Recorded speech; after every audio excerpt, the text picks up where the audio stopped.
You guys might think I'm rich because I'm constantly traveling, but do you know who are the real rich ones? The people that go to Centre Parks. What do you mean it costs £1,000 for a weekend at Centre Parks? £700 for 3 nights in my own caravan. I'm paying £700 to sleep in my own caravan because I'm renting a 20-foot bit of grass off of him. Oh, here we go again. Labour are now proposing a tourist tax of up to £12 per person for UK campsites, hotels, B&Bs and Airbnbs. Foreign holidays have just become more expensive for British people, and that's because the value of the pound has fallen.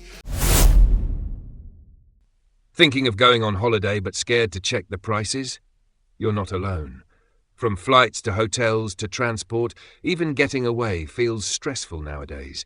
It's no wonder so many are staying home. Let's take a closer look at what's really going on with holiday costs. Why is looking for a holiday so expensive? In the school holidays, you're literally looking at forking out thousands of pounds. I mean, there's a really good deal in Egypt, but I don't want to go to Egypt. I'll tell you why I don't want to go to Egypt, because last time I went to Egypt, someone asked to buy me for a camel. And I'm not even joking.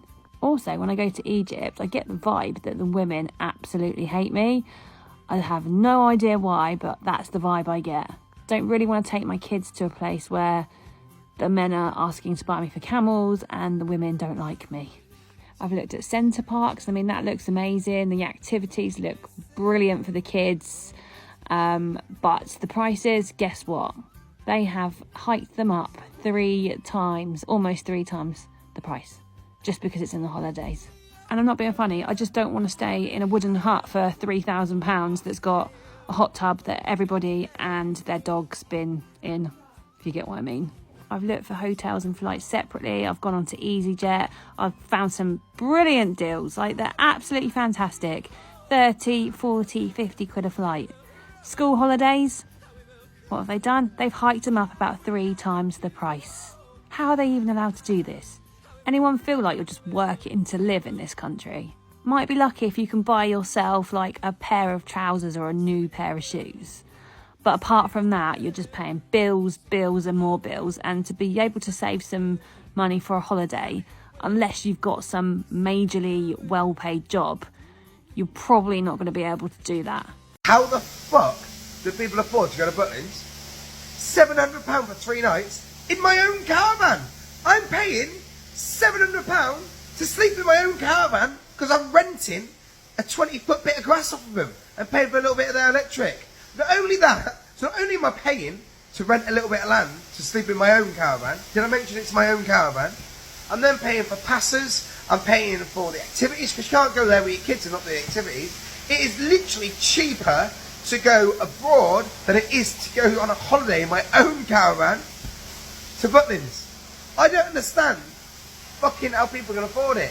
And when you're there, it's full of chavs everywhere. Fucking everywhere. Do you agree or am I wrong? This lady reckons Centre Parks is only for the rich these days, and it's hard to argue. You guys might think I'm rich because I'm constantly traveling, but do you know who are the real rich ones? The people that go to Centre Parks. What do you mean it costs £1,000 for a weekend at Centre Parks? At first I thought, oh, £1,000 isn't too bad if all of the activities are included. No, that is going to cost you extra. If you want to go zip wiring through a forest, that is going to cost you more. And then I thought, okay, activities might not be included, but surely all of your basic essentials are, like toilet roll. No, apparently you get 1 toilet roll for the whole weekend. So what are you even paying for? So eventually, once you've paid for all of your activities, your food, and then obviously paying for the weekend, you're looking at like 2-3 grand for a weekend in the middle of nowhere in the UK. Like, I actually don't understand it. Like, I'm sure it's fun once you're actually there, but that is actually extortionate. So those people that go there are the real rich ones. To be honest, going away anywhere in the UK is so expensive these days. Like a Premier Inn in London is going to cost you like £200 a night. Like, it actually is crazy. So I actually think the real rich people out there are the ones going on holiday in the UK. Serious question. Who is going to Centre Parks this year or has been recently? And are you okay? If you were going to Centre Parks during school holidays and paying that much money for a trip in the UK, Are you okay? I need to know. I need to know who is paying that kind of money, because people must be. Centre Parks wouldn't be charging the money if people didn't pay it, right? But have you checked how much a weekend in Centre Parks is during the Easter holidays? Or like the Monday to Friday slot? The most basic accommodation. You could go abroad easily and you'd get sunshine. And Centre Parks give you nothing. All you get is accommodation and you get to use the swimming pool. I don't understand it. We went to Centre Parks many years ago with our first child. He's 9 now and he was a baby when we went, like a little baby. And obviously it was 9 years ago and it wasn't during term time. It was during term time because he was a baby. And it was expensive then. But wow, it's insane. Who is paying? I want to know who is paying it. And more importantly, if you're paying it, why?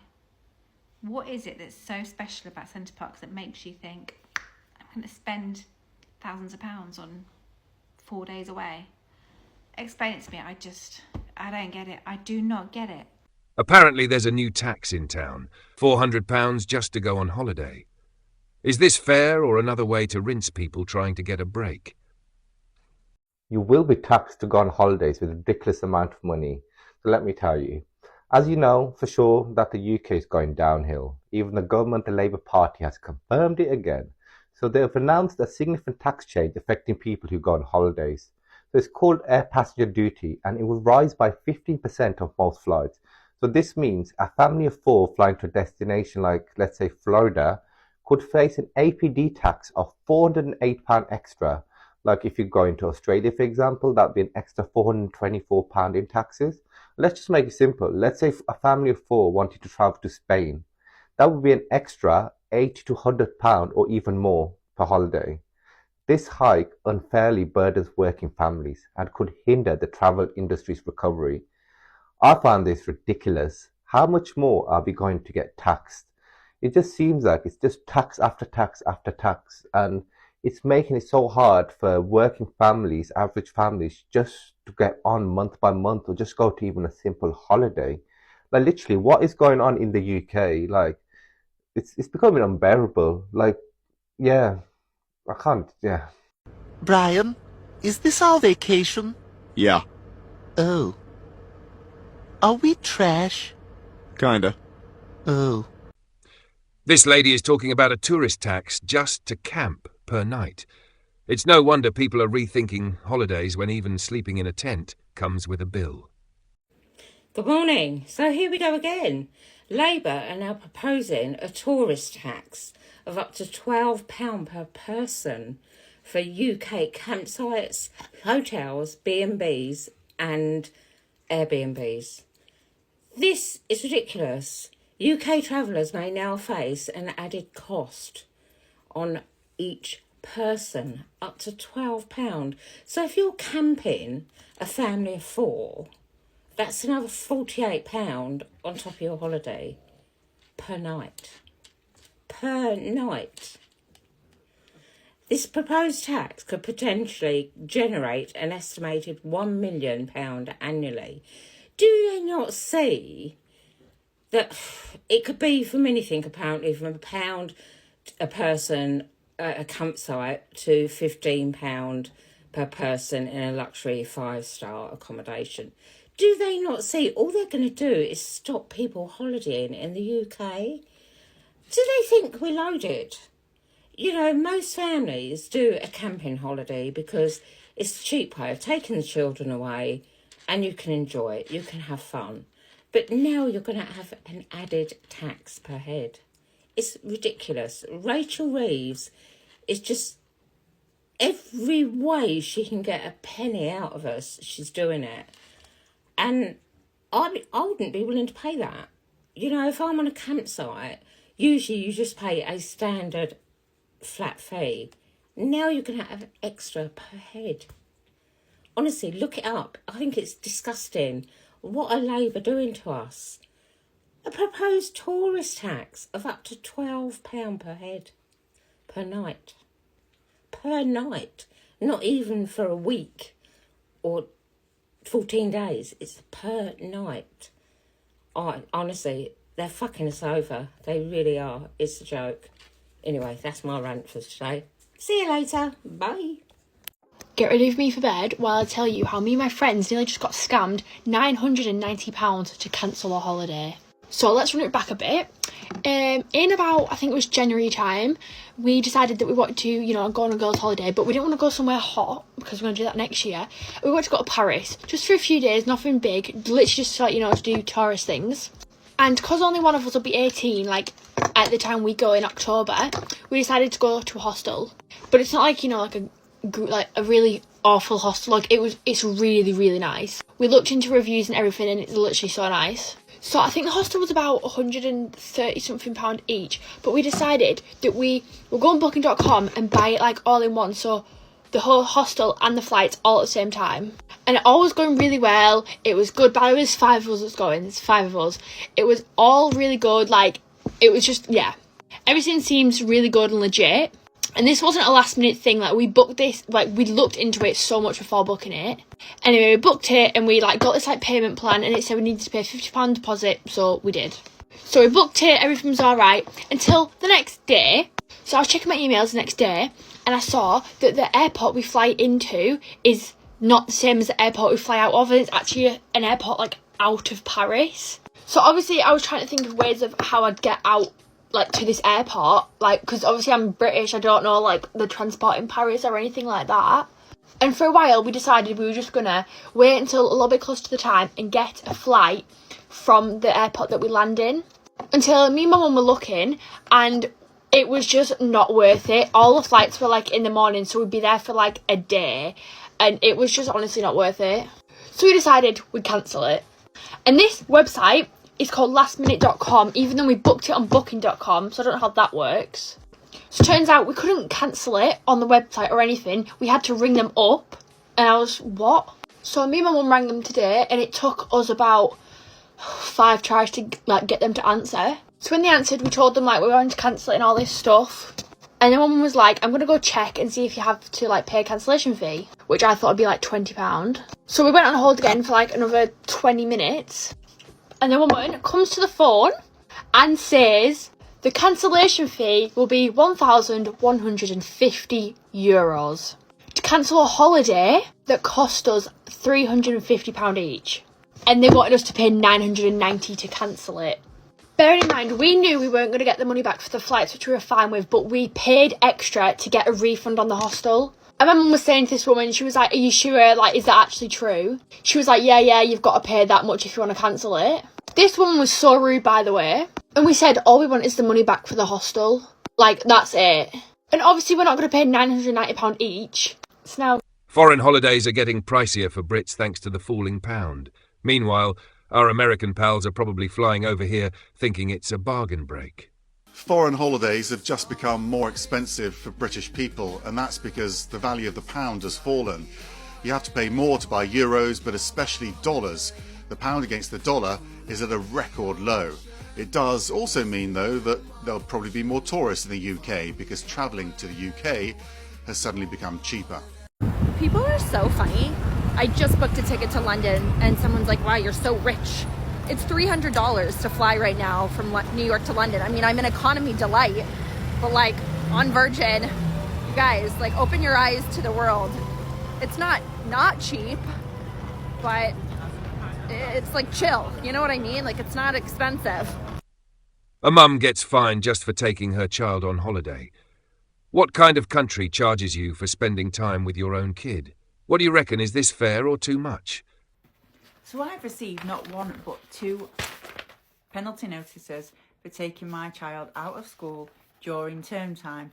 Now the first one we actually booked before she moved counties, and in the new county the holiday we booked it for half term, but their half term was a week earlier, so therefore it was unavoidable. The second one was in Christmas period, so she missed a pantomime, she missed the school play which she was just singing in, so sorry if I ruined your chorus. And she missed the Christmas party. I gave her a choice. I said, what do you want to do? Do you want to do that or do you want to go to Barcelona? And she wanted to come to Barcelona, so she came to Barcelona. Now, I've always said I'm fine with the fine. You know, give me a fine. I'm saving so much money. But the fact that now, if I get a third penalty notice, it won't be a penalty notice. It will be a court appearance with up to 3 months jail time. Make that make sense. Now, I've always worked in hospitality, so I don't have the option to take my kids out during Christmas period normally, or in any kind of school holidays because I'm busy, I'm working. I work in a tourist area, so, you know, that's the busiest time. So for me, it's non-negotiable. My kids have to go. Plus, I have diagnosed ADHD, and honestly, the crowds that you would get during a school holiday time, I just couldn't deal with.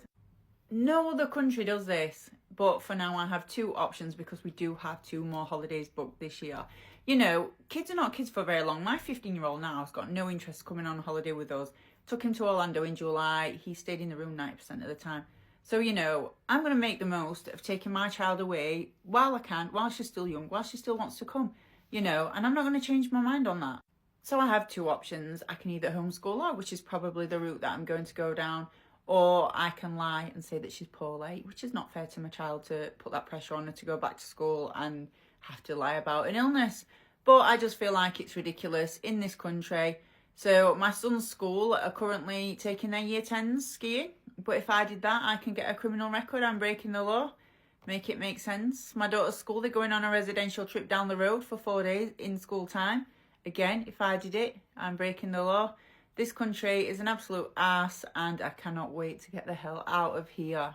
Do you think that UK holiday parks are worth the money anymore? Because we're currently at one, and let me tell you, I've spent a small fortune this week, mainly because we've had about 2 hours of sun, and all the activities that have been shoved in our face have cost extra money. But also, a lot of the outdoor stuff has been closed due to the weather. Don't get me wrong, the kids have had a great time, and obviously that's who it's for. If you're not lucky enough to get good weather, then surely it's cheaper to just go abroad. And there wouldn't be times where you sat around indoors trying to figure out what the hell you want to do with the day. This week, we spent hours doing that. We spent more time in the villa than out of it. So I'm not sure I want to do one of these again. I'm going to work out how much I've actually spent this week, on top of our booking fee, and I reckon we could have gone to Spain for less. At least the kids had fun. She's just trying to book one holiday abroad, and the prices already have her stunned. How are people affording this 3 or 4 times a year? Either they know something we don't, or credit cards are working overtime. I'm in the market for a holiday, right? Because it's been 5 years, 5 fucking years since we've been abroad. Never been abroad with the kids. Oliver went to France once when he was like 10 months old. But it's a long time overdue, do you know what I mean? Just want to go and have a nice little holiday somewhere for a week in the sunshine, get me baps out, get some vitamin D on my flaps, you know the score. And I've been looking at holidays and I am shooketh by the price. Okay, I can't actually fathom how expensive it is for a family of 4 to go away somewhere that's not even like fucking that bougie. It's not some 5-star Hilton, you know, blah, blah, blah, bells and whistles and all the rest of it. And it's not basic either. It's not hovel. It's just like somewhere in between. And the fucking cost of it. Are you excuse me? Where are people finding the money to go away like 3 or 4 times a year? Because I see that a lot on here. People are like away every fucking school holiday. They're off to Spain, France, Italy with their kids as well. And I'm like, what the fuck do you guys do? Because Jesus Christ, between us having to pay off loads of debt every fucking month. And look, I'm not complaining about what we earn because we have a decent wage. I do live in London, so obviously life is really expensive. But generally, like I wouldn't say, you know, that we are scrabbling for money, but fucking hell. Oh my God, I just can't believe it. It's just so much money. And then you're like, really, I'm going to spend 5 grand on 1 week's holiday where the kids will probably be fucking twats and we'll all be too hot. We might even get food poisoning because that's just our luck. Is it worth it? Can you please give me some cheap holiday tips? And look, I don't want to go to a hotel with loads of people because I just generally hate people and I don't want to be around other people's sweaty ball bags in the pool. Do you know what I mean? Tips, please.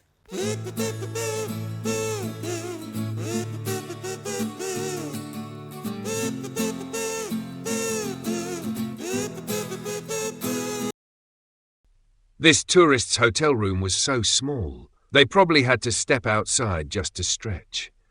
And says there should be a cap on what places can charge for what's basically a glorified cupboard.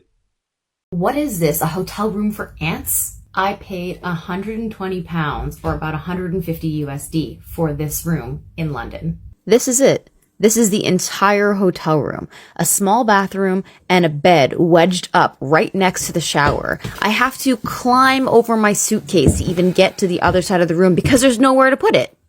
Like, they could have left 6 inches of space between the bed and the shower. Like, this corner gives me so much anxiety. Imagine having to change the sheets in this corner.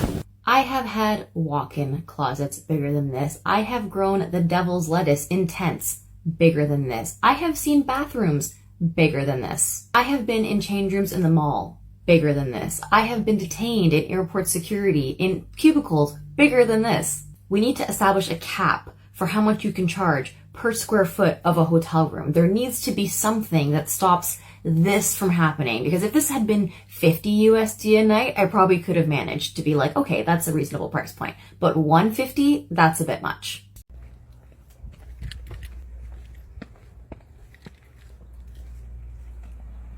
So we're currently sat in the car park at Haven, Devon Cliffs, waiting for a new caravan because our caravan was basically shit. Hour later, we're still sat in the car and we've got Burger King. Still waiting for our caravan. Still a shit start to the holiday. Do you think going on holiday is still realistic for the average family, or has it turned into something only the well-off can manage? Maybe the real escape we need is a break from being constantly priced out. If this hit home, don't forget to like, subscribe, and drop your thoughts in the comments.